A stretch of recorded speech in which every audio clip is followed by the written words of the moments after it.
When you're on a bike, I mean a big bike, you've got all power, man. That big iron thing, man. It's all fins and rods and edges and noise.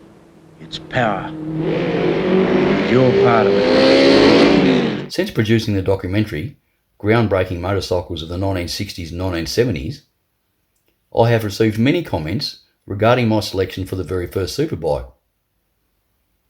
Using the definition of a superbike described in that video, I still 100% stand by my choice. However, as pointed out to me, there were quite a few other bikes before this which in their day could also be classed as superbikes, as full fairings on road bikes didn't really become all that common until the 1980s. So, I have decided to take a closer look at every motorcycle which could possibly be considered for the title of the very first superbike ever manufactured.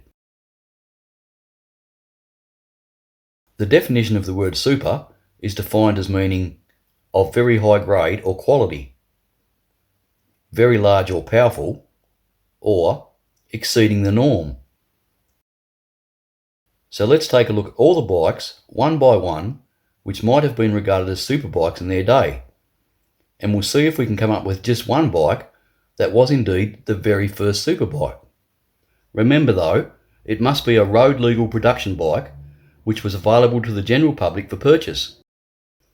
We'll start with the bike which is most commonly referred to as the very first superbike, the very sophisticated 1969 Honda CB750.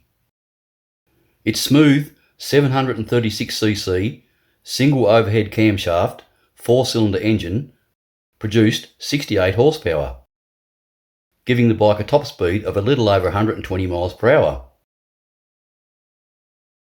It was one of the first motorcycles to feature a disc brake, 5-speed gearbox and an electric start. But where the CB750 really excelled was in the build quality, and in this regard it was far superior to anything else on offer at that time. However, the bike did have some issues. The disc brake didn't work well in the wet, and the handling was pretty ordinary to say the least, which was typical of all Japanese motorcycles of that era.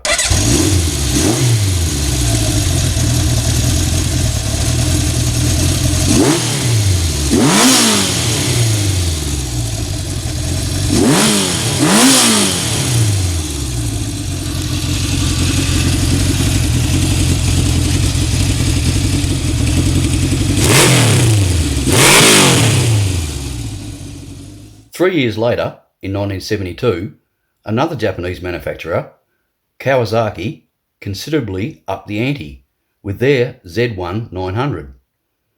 The Big Quacker's double overhead camshaft 903cc engine had significantly more horsepower, and the bike outperformed the Honda in every way, and it certainly was every bit as good in build quality.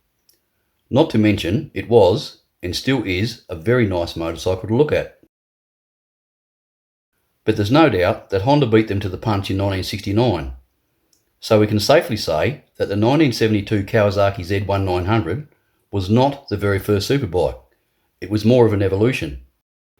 So, the original CB750 still reigns as the very first superbike. The year before, in 1968, the Munch Mammut, or Mammoth, 1200 TTS was introduced. This bike featured an NSU 4-cylinder engine which produced 88 horsepower, with a top speed of 137 miles per hour, substantially more than the CB750.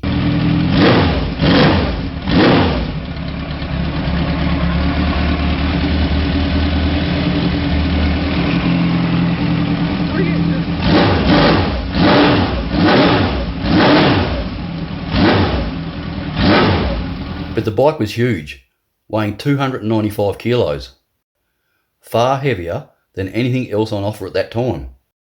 I know they say that beauty is in the eye of the beholder, and I certainly do not wish to offend anyone, but to my eye, this bike is just hideous, and I don't think any motorcycle has had such an appropriate name, the Mammoth. It was a handmade, built-to-order bike, and unbelievably expensive. While it was definitely a super bike, very few were ever produced, so it was hardly a motorcycle for the masses. Due to this, the Munch does not qualify, which still leaves the CB750 in first position. During the 1960s, there were a few British bikes, which some riders also think lay some claim to being the first superbike.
But I'm afraid none of these bikes cut the mustard, because the 1948 Vincent Black Shadow, which was made many years before any of these bikes, overshadowed all of them.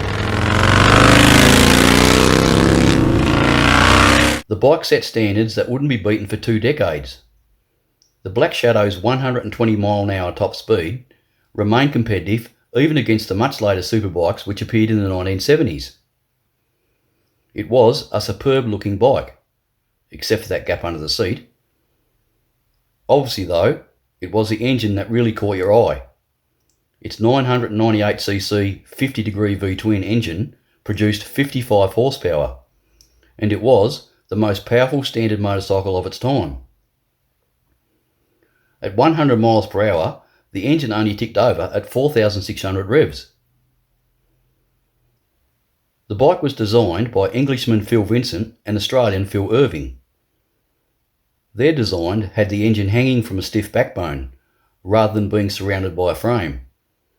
It featured twin air-cooled drum brakes front and rear, and they also designed their own girder front forks with hydraulic damping.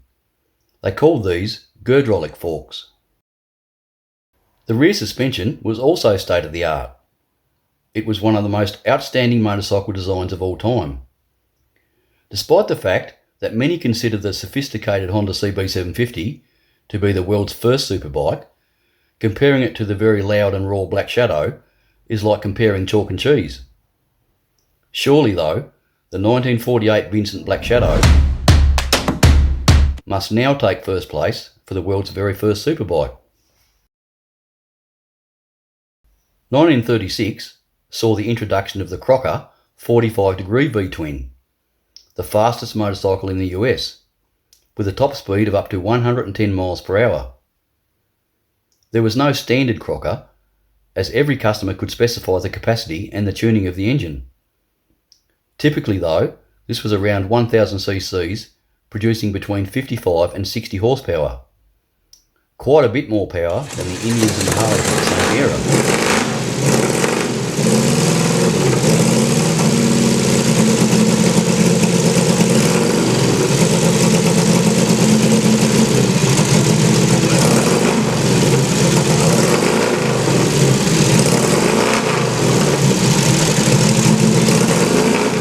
By 1936, the British-made Brough Superior had switched to using matchless engines, and they produced 45 horsepower.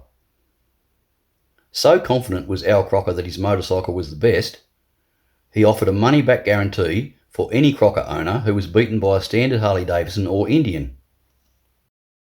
While Crocker had no issues using some parts made by Indian or Harley-Davidson, it's not true that Crockers were built entirely from their parts. The engine was 100% their own design. Although it's not known exactly how many were actually produced, the general consensus is no more than 100. While there is absolutely no doubt the Crocker was a super bike, and would indeed take first position, it was near unattainable to the general public. So like the Munch, it does not qualify either, as it was more of a custom bike than a production bike. Hence the Vincent must still remain in first position. As the 1920s drew to a close, Henderson Motorcycles in America hired a disheartened ex-Harley-Davidson engineer, Arthur Constantine, to redesign their big four-cylinder bike. Constantine's 1300cc four-cylinder engine put out 40 horsepower, and their brand new KJ model was capable of over 100 miles per hour. Very few machines of this era could claim such power or speed. The Indian 4 at the time produced 30 horsepower, and the Harley-Davidson JDH produced 29 horsepower. In 1930, Henderson introduced the KL model. This special edition produced 45 horsepower, with a top speed of up to 115 miles per hour, making it very popular with many police departments in the United States, because it was literally the fastest vehicle on the road.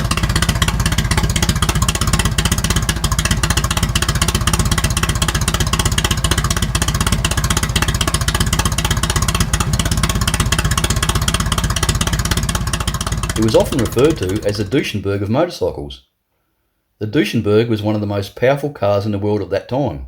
It is a true vintage era superbike, easily capable of over 100 miles per hour in standard trim without blowing up. And it was the pinnacle of American motorcycle engineering at that time. So both the Henderson 4s, the KJ and the KL models must now surely take the title of the first superbike ever manufactured. In 1925, the Brough Superior SS100 was considered to be the best and the fastest bike of its era. These first bikes used Jap engines, and that's not a racist term, it actually stands for J.A. Prestwich, a famous manufacturer of motorcycle engines for many years.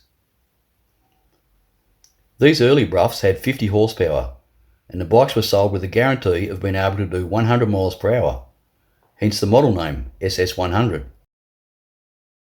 At that time, this was an unbelievable amount of power and speed.